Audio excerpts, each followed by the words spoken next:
அப்படின்னாக்கா இந்திரா நகர் ஊராட்சியில இருக்கிற முன்னாள் ராஜலட்சுமி கிருஷ்ணமூர்த்தி அவங்களுடைய முந்திரி பருப்பு கம்பெனிக்கு தான் வந்திருக்கிறேங்க. இந்த முந்திரி பருப்பு கம்பெனியில் நெய்வேலி தானே, உனக்கு என்ன வேலை அப்படின்னு நீங்கள் கேட்கலாம். என்ன வேலை அப்படின்னாக்கா, நீங்கள் இந்த முந்திரி பருப்பு கம்பெனியில் நிறைய லேடிஸ்க்கு வேலை வாய்ப்பு கொடுத்துருக்காங்க. அது முக்கியமாக பொதுமக்களுக்கு பெண்களுக்கு வேலை வாய்ப்பு கொடுத்துருக்காங்க. தினக்கூலிக்கு, மாத கூலிக்கு, வார கூலிக்கு வந்து பெண்களை வந்து வேலைக்கு எடுத்துகிட்டு இருக்காங்க. இங்கே வந்து வயசானவங்களும் வேலை பார்க்குறாங்க, ஆண்களும் வேலை பார்க்குறாங்க. வேலையாட்கள் யாராவது இந்த முந்திரி பருப்பு கம்பெனியில் நீங்கள் ஜாயின் பண்ணணும் அப்படின்னு சொல்லி ஆசைப்பட்டீங்க அப்படின்னா தாராளமாக இந்திரா நகர் ஊராட்சியில் இருக்கக்கூடிய அந்த மாற்றுக்குடியிருப்பு பகுதியில் ராஜலட்சுமி கிருஷ்ணமூர்த்தி அவங்களுடைய முந்திரி பருப்பு கம்பெனிக்கு வரணும் அப்படின்ட்டு தான் இந்த அட்வர்டைஸ்மெண்ட்டு. இந்த முந்திரி பருப்பு கம்பெனியை ஃபுல்லாக பார்க்கலாம் வாங்க. ஒன் டைம் வாங்க, என்னென்ன பண்ணுறாங்கன்னு பார்க்கலாம். இங்கே பாருங்க, நம்ம 900 ரூபாய் 800 ரூபாய் 1000 ரூபான்னு கொடுத்து முந்திரி பருப்பு வாங்குறோம். இந்த முந்திரி பருப்பு பாருங்களேன் எப்படி இந்த பாலோட உடச்சி கொடுத்தாங்க. என் கையில் அதுக்குள்ளே பால் ஒட்டிடுச்சு. ஒரு செகண்ட் என் கையில் பால் ஒட்டினதே இப்போ எனக்கு ஒரு மாதிரியா இருக்குது. இங்கே பாருங்கள், பொழுது எனக்கும் இந்த பாடிமா பாருங்க. இந்த க்ளவுஸை எப்படிமா பாடிமா, ரொம்ப எப்படி கஷ்டமாக இருக்குமா இந்த வேலை உங்களுக்கு? கஷ்டமாக தான் இருக்கும். எவ்வளோ கஷ்டமாக இருக்கும்? ரொம்ப கஷ்டமாக தான் இருக்கும். எத்தனை இதாக பிரிப்பீங்க நீங்கள் இந்த முந்திரி பருப்பை? இது வந்து முழு பயிரா? முழு பயிர், பச்சை, சொத்தை. இது வந்து சொத்தை பயிர். ஆமாம். இது வந்து பட்டை பயிர். இதெல்லாம் தனியாக பிரித்து தான் நீங்கள் வந்து பேக்கிங்க்கு கொடுப்பீங்க. அதுக்கப்புறம் அவங்க போய் அதை ஃபுல்லாக தோல் உரிப்பாங்க. அது தோல் உரிக்கிற மிஷினுக்கு போகும். இப்போ உங்களுக்கு இங்கே வேலை செய்யறதுனால உங்களுக்கு திருப்தியாக இருக்கா? மனசு எனக்கு சந்தோஷமா இருக்கா? ஓகே. இப்போ உங்களுக்கு நிறைய வேலையாட்கள் உங்களுக்கு துணைக்கு பணி நிமித்தத்துக்கு பண்ணலாமா? நிறைய பேர் வரலாமா? பார்த்துக்கோங்க. அவங்களுக்கே வந்து திருப்தியா இருக்கிறாங்களா? பரவாயில்ல. உங்களுக்கு வேலையில வந்து எதுவும் பல்லுல உங்களுக்கு அதிகமா கொடுக்கல உங்க ஓனரே? நல்லா சப்போர்ட் பண்றாங்களா? உங்களை எல்லாம் சப்போர்ட் பண்றாங்களா?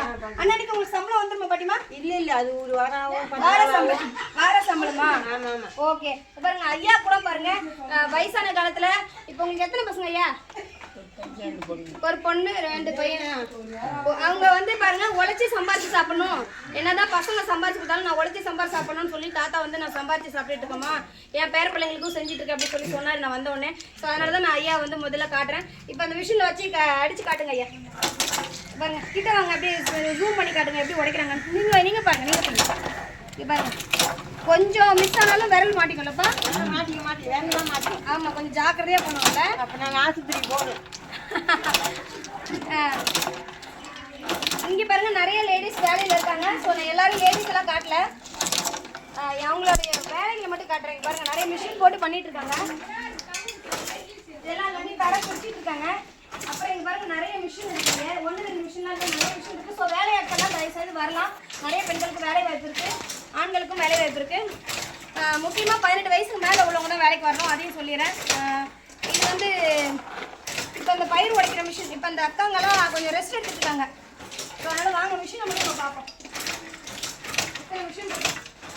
ஸோ இவ்வளோ தாங்க முந்திரி பருப்பு கம்பெனியில் நம்ம சொல்கிறோம். முந்திரி பருப்பு வந்து விலை அதிகமாக இருக்குது, வெள்ளை வெள்ளையன்னு இருக்குது அப்படின்றாங்க. ஆனால் அந்த முந்திரி பருப்பு வெள்ளையை ஆகிறதுக்காக மக்கள் ரொம்ப கஷ்டப்பட்டு விவசாயிலேருந்து, பொதுமக்கள்லேருந்து, வியாபாரம் பண்ணுறவங்கலேருந்து இதை உடச்சி பழுது பார்த்து துரிதப்படுத்தி சுத்தப்படுத்தி நமக்கு கொடுக்கறதுக்குள்ள அவங்க படுற பாடு அப்பப்பா சொல்ல முடியாத அளவுக்கு போயிட்டுருக்கு. ஸோ இனிமேல் நீங்கள் வந்து முந்திரி பருப்பு வந்து அதாவது பாயாசத்தில் கூட பக்குவமாக தான் போடணும்னு சொல்லுவாங்க. ஸோ பார்த்து பத்திரமா போடுங்க. நிறைய முந்திரி பருப்பு வந்து யூஸ் பண்ணுறவங்க விலை அதிகமாக இருக்குது அப்படின்னு சொல்லிட்டு வாங்காமல் விட்டுறாதீங்க. விவசாயிகளுக்கு ஆதரவு கொடுங்க. மறக்காமல் நம்ம இந்திரா நகர் ஊராட்சியில் இருக்கிற முன்னாள் ராஜலட்சுமி கிருஷ்ணமூர்த்தி அவங்களுடைய முந்திரி பருப்பு கம்பெனிக்கு வேலையாட்கள் உடனடியாக தேவைப்படுது. வேலைக்கு வர விருப்பம் இருக்கவங்க யார் வேணாலும் உடனே வந்து சேன் பண்ணுங்க. மறக்காம சேனலுக்கு சப்போர்ட் பண்ணுங்க, சப்ஸ்கிரைப் பண்ணுங்க, லைக் பண்ணுங்க. டாடா பாய்.